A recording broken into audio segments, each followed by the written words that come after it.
देख रहे हैं गदर न्यूज। नमस्कार, आदाब वर्ष। आप देख रहे हैं गदर न्यूज़। आज झारखंड विधानसभा में बजट सत्र के दौरान गांडे से विधायक श्रीमती कल्पना मुर्मू सोरेन ने मनरेगा मजदूरों का समय पर मजदूरी का भुगतान ना होने का मुद्दा उठाते हुए अपनी ही सरकार को घेरा। साथ ही उन्होंने अन्य राज्यों से झारखंड की तुलना करते हुए कहा कि झारखंड में मनरेगा मजदूरों की मजदूरी दर बहुत ही कम है, यानी 235 रुपया प्रति दिन। इसमें वृद्धि करने की मांग उन्होंने सरकार से की। इतना कहना चाहती हूँ क्योंकि देश में जो विभिन्न राज्य हैं, आपका हरियाणा, पंजाब, महाराष्ट्र, गोवा, तमिलनाडु, केरल, ये सभी राज्यों में झारखंड की अपेक्षा 40 से 50% ज़्यादा मजदूरी दी जाती है। वहीं भारत सरकार, अगर आप हरियाणा में देखेंगे तो 376 रुपये देती है और झारखंड में 235 रुपये देती है। तो ये अपने आप में बहुत बड़ी विसंगति है कि झारखंड में अगर आप देखेंगे, अभी हमारा 1 करोड़ 3 लाख से ज़्यादा मजदूर जो हैं वो मनरेगा से जुड़े हुए हैं और हमारा झारखंड राज्य है जिसमें सबसे ज़्यादा आबादी, 80% आबादी हमारी गांव में रहती है। तो कहीं ना कहीं इस योजना के तहत अगर भुगतान देर से होता है, आप समझ सकते हैं कि झारखंड के मजदूरों की स्थिति क्या है।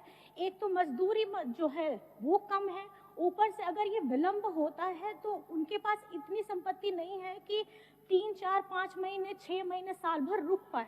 तो मेरा प्रश्न ये है कि ये काफ़ी संजीदा प्रश्न है मजदूरों के नाम पे। अगर आप देखा जाए कि झारखंड को एज अ मजदूर के सोर्सेस के रूप में ना देखा जाए, और अगर ये सवाल है कि यहाँ की मजदूरी इतनी कम क्यों है, मेरा सदन के माध्यम से ये मैं प्रश्न रखना चाहूँगी कि झारखंड के मजदूरों का दर भी बढ़ाया जाए। और क्योंकि हमारे झारखंड में, मेरा एक और माननीय मंत्री जी से प्रश्न होगा कि करीब अगर आप हिसाब लगा लीजिए, चाहे सामग्री का मद हो या फिर हमारे मजदूरों का मद हो, कुल मिलाकर के 1200 करोड़ का बकाया है। इतनी बड़ी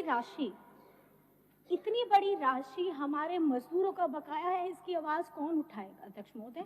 और पहली बात है कि, और दूसरी बात, क्योंकि कोई भी ग्रामीण के लिए ये मनरेगा एक मात्र योजना नहीं है, ये उनकी जीवन रेखा है। तो ये सवाल है कि ऐसे विलंब के भुगतान में अगर ये देरी हो रही है तो क्या ऐसा कोई प्रावधान है कि हमारे मजदूरों को क्षतिपूर्ति की कुछ प्रावधान किया जाए? त्योहार शुरू ही हो गया है, हाल फिलहाल में होली भी गया, और हमारी जिस तरीके से झारखंड सरकार ने, अबुआ सरकार ने बहुत महीनों के बाद, जो सब लोग जिस योजना के लिए अपनी चिंता व्यक्त कर रहे थे, मैया सम्मान योजना, उन्होंने होली तक सबको मैया को देने का काम किया। तो मैं ये जानना चाहती हूँ कि क्योंकि मजदूर लोग, उनके भी त्योहार हैं, कोई ईद मनाएगा, कोई रामनवमी मनाएगा, कोई ईस्टर मनाएगा। तो मेरा सवाल सिर्फ इतना है कि अगर हमारी सरकार के माध्यम से, अगर हम केंद्र सरकार से इसके लिए ये उनको बताएं कि ये राशि हमारे राज्य के लिए बहुत ज़्यादा ज़रूरी है और झारखंड को तिरस्कृत नज़र से ना देखा जाए, क्योंकि मनरेगा एक ऐसी योजना है जहाँ पे ग्रामीण लोगों का पूर्ण विश्वास है। तो मेरा आपके द्वारा यही माननीय मंत्री जी को है कि अगर कोशिश हो झारखंड सरकार की तरफ से, तो इस राशि को 1200 करोड़ बहुत बड़ी राशि है, इसको थोड़ा सा जल्दी किया जाए ताकि मजदूरों के जीवन में थोड़ी खुशियां आ सके। अध्यक्ष, माननीय विधायक श्रीमती कल्पना मुर्मू सोरेन की बातों को गंभीरता से लेते हुए संबंधित मंत्री श्रीमती दीपिका पांडे सिंह ने सकारात्मक उत्तर दिया। विभाग इस वैकल्पिक व्यवस्था पर भी चर्चा कर रही है। माननीय मुख्यमंत्री जी से भी चर्चा हुई है। मनरेगा की मजदूरी झारखंड में आज बहुत दर जो है वो बहुत ही कम है, और हम लोग सब महागठबंधन में चुनाव लड़के आज सत्ता में है। हम लोगों के भी मैनिफेस्टो में, चाहे वो जेएमएम हो, आरजेडी हो, कांग्रेस हो, सभी के मैनिफेस्टो में मजदूरी दर कम से कम 400 रुपये हो, इस बात को हम लोगों ने कमिट किया है। राज्य सरकार बहुत ही विपरीत परिस्थिति में जो स्कीम्स है उसको चला रही है। अबुआ आवास एक उसका एग्जाम्पल है, जहां राज्य को खुद के संसाधनों से पूर्ण रूप से राज्य संपोषित योजना अबुआ आवास को चला रही है। जब प्रधानमंत्री आवास बंद किए गए तो राज्य ने यह निर्णय लिया माननीय मुख्यमंत्री जी के नेतृत्व में कि अबुआ आवास जैसी योजना हमारे ही विभाग से चलाया जाए।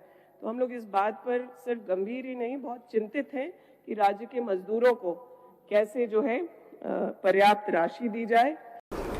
आपसे आग्रह है कि मेरे इस चैनल को सब्सक्राइब करें, लाइक करें और ज़्यादा से ज़्यादा शेयर करें। धन्यवाद।